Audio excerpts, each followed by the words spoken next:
Right then, Prem review. What a few fucking days it's been in the world of football. I've got my notes here now, like you can see. Liverpool shitting the bed is where it starts for the note. I didn't have them last time, and I forgot crucial things. A lot of interesting stuff happened, and of course I jinxed it for all the Liverpool fans, didn't I? We knew that was coming. I made the foolish fucking mistake of saying after Liverpool beat City, they were back in the race. They've got a game against Nottingham Forest, and they're going to build momentum from that. Well, they immediately lost 1-0 against Forest. And what was weird about this game, actually, watching it, was they had 75% possession over 90 minutes. So 75% possession in a game, and they couldn't score. It is like, that stat is ridiculous. And it just wouldn't happen to City, and it wouldn't happen to Arsenal, right? It wouldn't happen to Chelsea under Potter. That, to me, is like indicative of there are other problems with Liverpool. Now, yes, they're still fucked up at the back, and I'll tell you, Alexander-Arnold played in this game again, and that motherfucker's got to go. He's got to go. Like, he was bad in this game again. The best chance for Liverpool fell to Van Dijk, and Van Dijk, like, I don't know, I guess he just forgotten out ahead and everything. All you need to know, best outfield player for Liverpool was Milner. Again, like, you know, he's been getting a run in the team with injuries and everything they've had, and he's just, like, I don't know, he keeps going. The engine he's got. But, you know, they created all these chances, and there just wasn't a fucking clinical finish to be found. And it's crazy. And, like, low-key, no one's talking about how much Salah's kind of dropped off in the Prem. Like, he's not been getting the goals. Like, he still makes the runs. He still looks good. He came up with the big goal against City, right? Like, but I don't know. He's missed a lot of chances. And it was the same here. There wasn't a clinical finish to be found. Meanwhile, I don't think it was like Nottingham Forest put on a masterclass, but there was like some good players, and everyone was raving about Henderson again after the game. I don't fuck with that at all. Like, you know, this was Liverpool just not being able to finish their dinner. It's not that Henderson's a good keeper. Wish that meme would just fuck off and die. This was like shocking, actually. It was like a legitimately shockingly poor performance overall, and just not able to take all the chances they had. Like Klopp said afterwards, he said, we are as low as possible now after this Forest defeat. And it's like, it was only 6 days prior you're beating City and you're saying you're back in the title hunt, and now you're at your lowest point. So I really don't know what happened there. It just seemed like really weird. There was some Liverpool fans said they missed Thiago. Obviously, he didn't play in this game. He had like a fucking ear infection of all things, apparently. The issue wasn't getting the ball, winning the ball, dominating, setting up the chances. The issue was just the finishing. Like, there was just no composure, real lack of quality. And like I say, if you dominate a game the way that they dominated away from home, 75% possession, you got to put the ball in the back of the net at least fucking once. And yeah, I just don't understand why they weren't able to do it against Forest. So look, I don't know, like overall, like without getting into the weeds, like assessing that game, I still think that game's an anomaly. Like, I still have to believe that there is going to be a run in this season where Liverpool are unbeatable. If Liverpool get that run, other teams are going to struggle and drop off. We're already seeing Tottenham have had a bad couple of games. Are Man United going to sustain it? City's defence is a bit iffy. Arsenal are starting to get tired. The European matches, the midweek matches are building up against them. There are going to be periods where these other players drop off. But after they lost to Forest, they were 11 points behind Arsenal, who had to play Southampton, which we'll get to. So, I'm sorry, Liverpool fans. I predicted you to win the league. I fucked that up for you. I jinxed you. I predicted you to beat Forest. I fucked that up. I jinxed you. I'm still predicting you to get into the top four and, you know, challenge and mix it up a little bit. Maybe be a spoiler for someone else, win some big games. But I don't know. Like, I just feel like, yeah, fuck me, I guess, if you're a Liverpool fan. Yeah. Can't really argue with it. Chelsea versus United. And this is going to set up the main talking point of this Prem review. It's going to be a little bit themed, not so much on the matches and the results and the play and the stats and all of that stuff, but let's instead, we're going to end up talking about bad refereeing in the English Premier League and VAR again. So this one, Chelsea and Manchester United, this game was like a real fucking, you know, edgy, nail-biter game. It was like 50-50, like pretty much on possession. United had the better chances. Chelsea were like looking to counter a little bit, but there was some like real class in midfield. And look, I think if Man United, if the game had stayed where it was meant to stay in its current game set and it had stayed 0-0, I think on the road, you know, picking up a fucking draw against Chelsea away from home, especially when you consider they were getting spanked 4-0 by fucking Brentford not that long ago, I think they would have been really happy with that. But then, of course, we had the McTominay incident. Now, for those who didn't see it, McTominay basically, like, full-on moment of just dickhead level stupidity where McTominay, a ball comes into the box, McTominay just decides, I'm just going to fucking wrestle with somebody right in front of the ref, and obviously it's given as a penalty. Now, what was really weird was loads of people were saying that that penalty was soft, that it shouldn't have been given, that goes on in the box. He did it on, it was Broja he was wrestling. But, like, that goes on in the box every time the ball comes in. That happens at every set piece. Why is the ref giving it there? Guys, the ref is always meant to give that.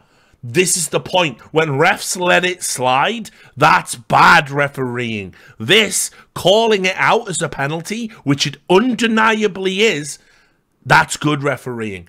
Any form of shirt pulling or putting two arms around a player to impede their run in the box, it's a penalty. It's a fucking penalty. I've seen defenders, like allegedly elite level, world-class defenders, revert back to defending with their fucking arms, like, all of a sudden. That's one of the things you always get told as a kid. I'm talking school level football. I'm talking the level of football I got to, right? Like, your fucking coach tells you, don't defend with your arms. He tells you, don't grab the players. Like, you can't do it. Seems to me absolutely fucking wild as fuck that anyone would say it was a soft penalty. It was a nailed-on Stonewall penalty. And Scott McTominay, man, like, get him out. Like, I know he runs. I know probably there's some sort of sense that we do need some sort of, like, big, strong Celtic, Gaelic presence in midfield, like old. Like, Roy Keane, he fucking ain't. For real. Like, this guy is a clown. Absolutely.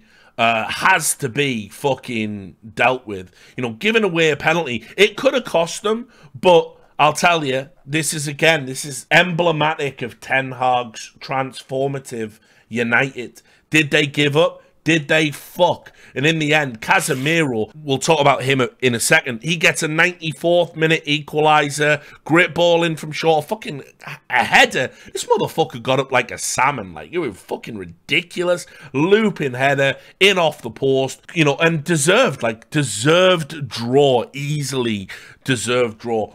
So let's talk about Casemiro. I said he had to be on the park from the moment they bought him. He was the man of the match in this game. Casemiro has been quality. I think a lot of people got Casemiro wrong. I'm willing to say I was one of them. I said it wasn't a Ten Hag signing. Again, go back and pull up the tape. I said he wasn't a Ten Hag signing because Ten Hag likes to play a high-tempo pressing game up the pitch where Casemiro likes to sit and just defend and spray balls. And so, you know, those two things don't often combine. Ten Hag's had a little bit of flex in his tactics. He's getting the best out of Casemiro. Casemiro has been absolute quality. He's got to start every game. He's like, right now, like with everything else that's going on, he's exactly who you need in your midfield because, as I've explained, all these teams that play this pressing style and close you down with multiple people, the only way to beat that as a system is with quality passing on the ball and composure or being able to beat a man. Well, Casemiro, he can do all of that if we're being real about it, but his passing, his composure, his coolness, and his drive, like he's really protecting a what has been at times a shaky back four, looking Really, really good and a great signing. I've got to say, like, a lot of people thought he wasn't a Ten Hag style player. Ten Hag wouldn't want him. Ten Hag wouldn't use him. That Casemiro was just there for a paycheck. He's made Man United infinitely better. And he dug them out of a hole that McTominay had put them in this game. We then jump to Southampton versus Arsenal. As I said, midweek games are starting to creep up on Arsenal now. They're going to, playing these European games in the middle of the week. They looked leggy and tired in this match against Southampton. They really struggled. They got a 1-1 draw. Xhaka got a goal. Southampton got a late equaliser. But man alive, I'ma just show it to you because, a picture speaks a fucking 1,000 words. I cannot understand how we have McTominay given for a clear call, right, on the Saturday, and then this happens on a Sunday. The ref was diabolical in this game. That was not called as a pen. Less than 24 hours after McTominay had done it, because that was the evening game. Are you fucking dizzy, blood? You cannot be serious. This is the fucking Premier League. This is the Premier League. What is that? Two pissheads stumbling out of a nightclub at fucking 4 o'clock. That is not a fucking fair tackle. It didn't just end there for Arsenal. There was all sorts of shit. Someone got grabbed by the neck. Right, this guy, Lacano, or however you say his name, how the fuck did he stay on the park? I saw this guy commit about fucking 3 or 4 fucking fouls, in a game. Put it this way, I'm never going to shut up about it. That's pretty much what I did to Loader, and everyone said I deserve to be in prison and banned from esports. This cunt didn't even get a fucking yellow card for it. So there you know what I mean? And I was being attacked. Absolutely fucking insane. He also threw an arm at Jesus, a little petulant elbow out there. So, and the ref let all of this slide. And I'll tell you, yeah, Arsenal, it wasn't a winning performance, but if the ref had done his job, they would have had a win. It was one of them. Arsenal, by the way, didn't even complain about it, I don't think, much afterwards. I watched Arteta's interview. He said it was painful. Fair play to Arsenal, where their heads are at. They acted like they'd lost the cup final after this draw. And it's a draw. And it's a draw at a part of the season where you're going to pick up draws against lesser opposition away from home. And actually, being able to do that over giving up cheap losses, that might get you over the line and win you a title. And, they're still top of the table. So they were fuming. They were spewing about their performance. They should have been spewing about the ref. Literally, Arteta said there are no complaints. He should have a fucking ton of complaints. I know all the Arsenal fans had a ton of complaints. I had a ton of complaints as a fucking neutral. You know what I mean? I don't like seeing dog shit refereeing ruin fucking games. Stop teams having a chance to get to the fucking title race. Make it interesting for us. Nah, that's bollocks. But that's the story of the fucking Premier League. I probably should just segue into talking about Tottenham, Newcastle. When Tottenham played Newcastle, which Newcastle won 2-1, it was a fantastic first half performance from Newcastle, and then defensive resilience against Tottenham Hotspur when they were coming on the home straight. But I'll tell you, I saw a handball just flat out denied that would have been given all season. And it's the type of handball I don't want to see given. But a cross comes in, the defender goes to tackle it out, ball bounces up, hits the hand, right? No one even cares. No one even cares about that. It's just whatever. But the ref went and checked it on VAR and said, nah, that's sound. We had that. We should have had a penalty. There was some just wrestling in the box again on a player. You cannot fuck it up in such close proximity to when dickheads on Match of the Day are praising the referee and going, listen, say what you will about it. You can't call it a soft penalty. That's just good refereeing. What about the other 2 clowns? What about the other 2 clowns who don't call it? What about all the other refs that are just wildly inconsistent? Because this we'll get to. An identical handball was given on the Monday game. So Saturday, it's a handball. Sunday, it's not. Monday, it is. Fuck fuck you, Premier League. Like, fuck you with your respect for refs campaign. Fuck you trotting out your fucking interviews about when managers abuse referees. It encourages it at all levels of the game. Fuck you. I'm telling you now, you deserve a little bit of abuse. Book your ideas up. How many fucking tools do you have to do your job right? Let's just assess it, right? The old referees, you can do the fucking Doge meme if you want. The old Giga Chad referee and his old milky eyes and fuck all else. By the way, going back, you didn't even, like, I'm pretty sure at the start, you didn't even have linesmen.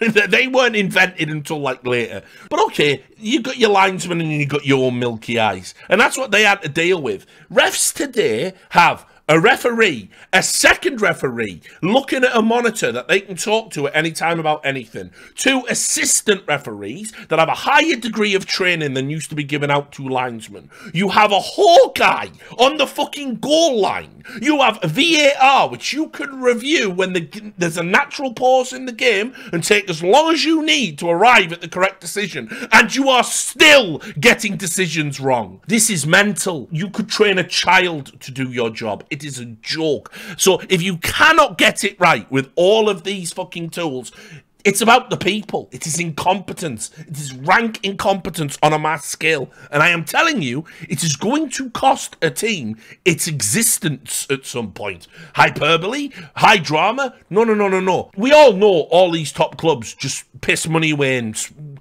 get around financial fair play rules, and they all get bailed out by sugar daddies. But some of these other teams that come into the league that don't get these breaks, like Bournemouth, like we're going to talk about, Bournemouth have had 10 VAR reviews this season, and not one has gone their way. You're going to kill a club because they're going to drop out of the Premier League, and then they're going to have to sell all their players to survive in the Championship, and the parachute payments aren't going to be enough, and next thing you know, they're on the brink of fucking extinction down there in League 2, and they're out. They're going to go bankrupt, and it's refs that are going to fucking do it. It is a joke. It is a fucking joke. So it is serious. The refs have got to book their ideas up. And I've got the world's smallest violin for you dickheads. Like, literally, you've got everything you've wanted year upon year. We've even simplified the rules now. And you still fuck it up. It's ridiculous. So anyway, I was watching the Newcastle game. And like I said, we should have had, like, 2 penalties probably in this game. Like, oh, and that's not bias. But the ref let it flow. It was a good game. You know, it was all fine and dandy. We had, like, a weird fucking thing as well where there was a VAR check on a goal that, like, took, like, 4 minutes and it was just obviously fine. But just to talk a little bit about the match, Newcastle went into the top 4 off this result. We were like, we're just looking really fucking solid right now. It's like, we've got Bruno, we got Joe Linton. I can't believe I'm saying it. This was like Joe Linton's best performance, by the way, since he's come to Newcastle. It took a while, but this was a performance where he actually looked like a Premier League midfielder. Like, I feel sick saying it. It's making me bilious, but Joe Linton had a great game. Bruno, by the way, is just God tier, and everyone played well. Wilson stayed fit.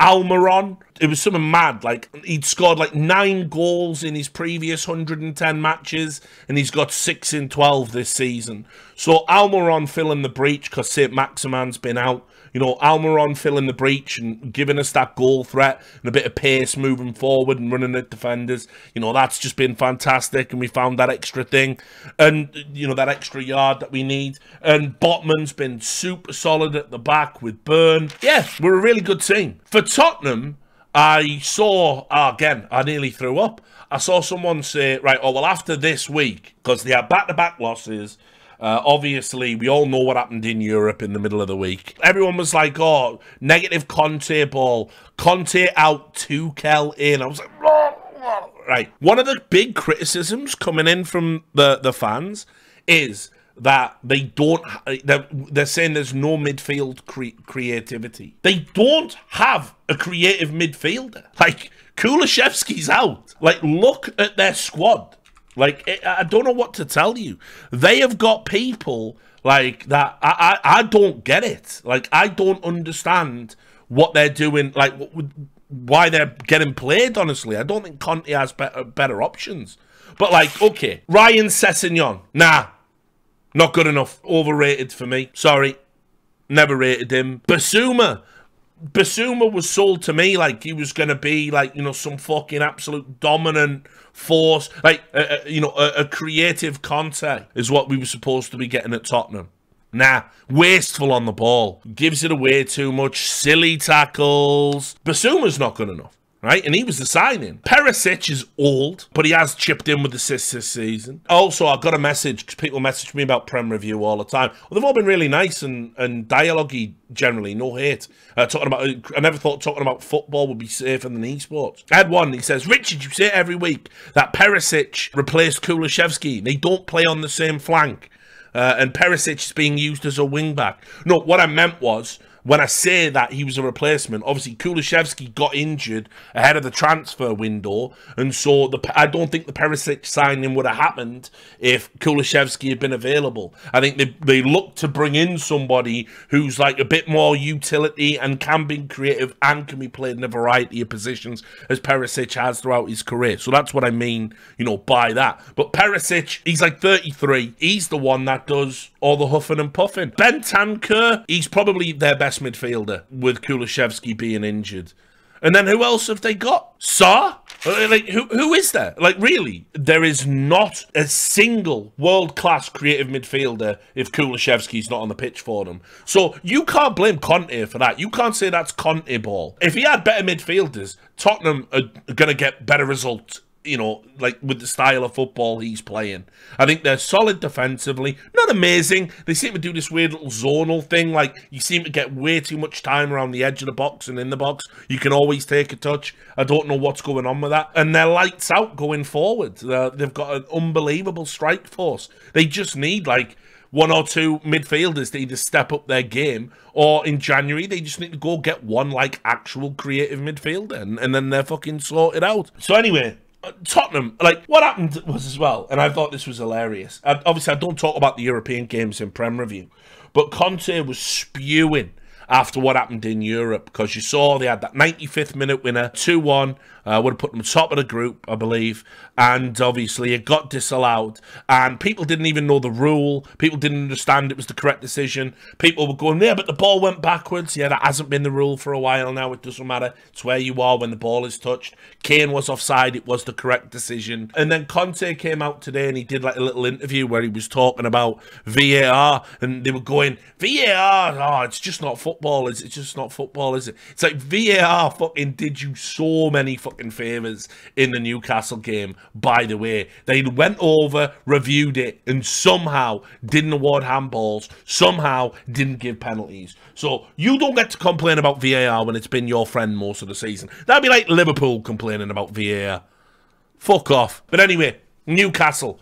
Are they good enough for top four? No, they're not good enough for top four. Of course they're not. We're going to get found out over the season. We have a paper-thin squad. One or two injuries, we're fucked. Like, God forbid anything happens to Bruno, we're fucked. You know, we've somehow survived not having St. Maximin because we pulled Almiron out of the ether. But we won't be able to do that again. We lose Botman, we're fucked. You know, it's if Wilson gets injured, we start playing Chris Wood, we're fucked. So no, we're not good enough. You have to have a really deep squad to get into the Champions League in this day and age. The seasons are so long and so brutal. So, nah, not us. I'd have bit your arm off for top 6 at the start of the season. So, whatever. Now, I haven't talked a lot about Bournemouth. Bournemouth, man, I would be furious. I would be fucking furious. I just can't tell you. This game was a disgrace to English football. An absolute disgrace. So Bournemouth lost, right? First of all, at their end, a cross came in. Tilo Kehrer has put his hands here. Like that. I don't know why. And he's jumped, right? And the ball has come in.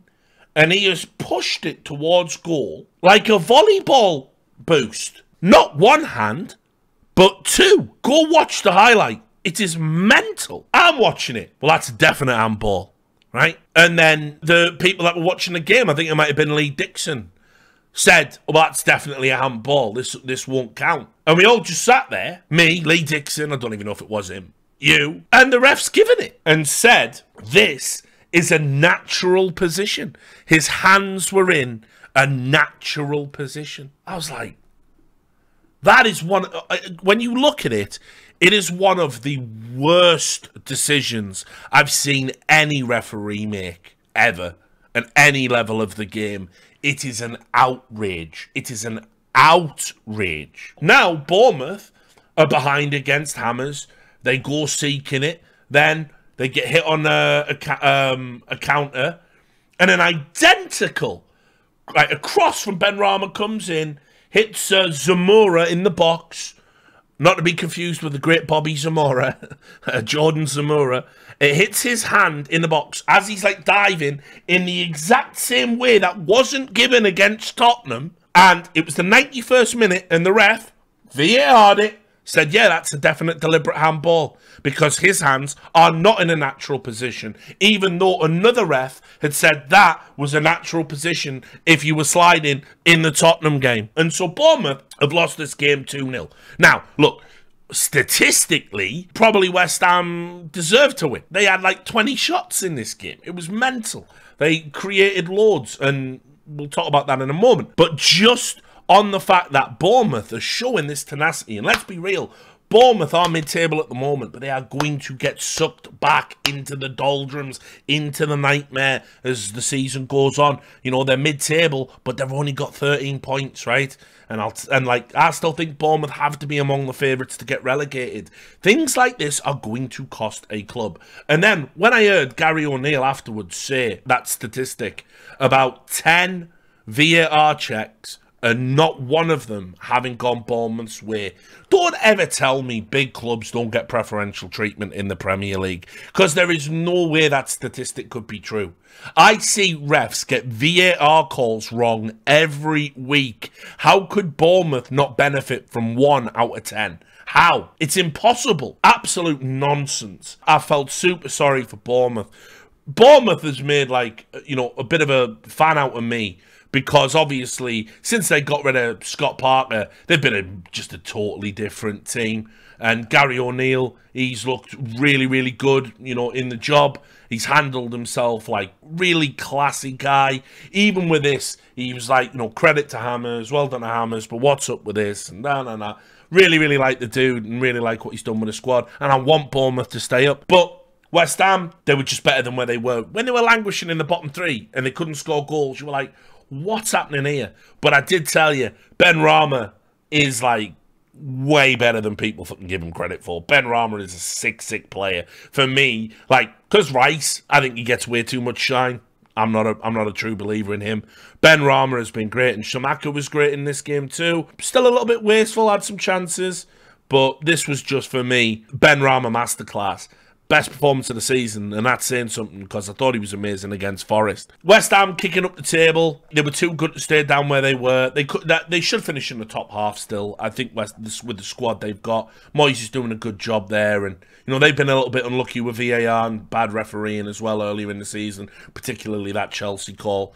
But yeah, this was just one of those where it's like your heart goes out to Bournemouth. They've done absolutely nothing wrong and been absolutely fucking rinsed by terrible reffing, which is just the Premier League standard. The final point, I've just got it written down here, and it's not much to really get into, but just thought it was a funny way to end Prem Review. Steve Gerrard, as we all know, finally got found out. He'd been on fraud watch all season. Now his watch is over. He's out. He's gone. The fucking game after Villa take on Brentford, and they spank them 4-0. They didn't even fucking look like the same team that Gerrard managed. They actually looked like they gave a shit. And I'll tell you, I fucking hate it when I see that. Because players, you know, players basically know they can just get a manager fired. Like, all you have to do is play at 90% instead of fucking 100. And your manager's gone. He gets the blame. He loses his job. And they just came out like, right, Gerrard's gone. Fraud watch is over. Fuck Stevie G. Let's go batter Brentford. And they did. And it weren't even close. They could have been 6-0 up at half-time. It was fucking mental. Like, where's this team been all this fucking season? Nowhere. They've let Stevie Gerrard fucking die for that. Like, I don't even know why. He must have done something wrong. Must have pissed these boys off because, like, if Villa play like this every week, they're all right. They're sorted. They're mid-table. Like, this was mental. Like, Brentford aren't a bad side. Brentford are going to be in that mid-table mashup as well. So, yeah, who'd be a fucking manager, eh? So, there it is. That's Prem Review. You've been reviewed.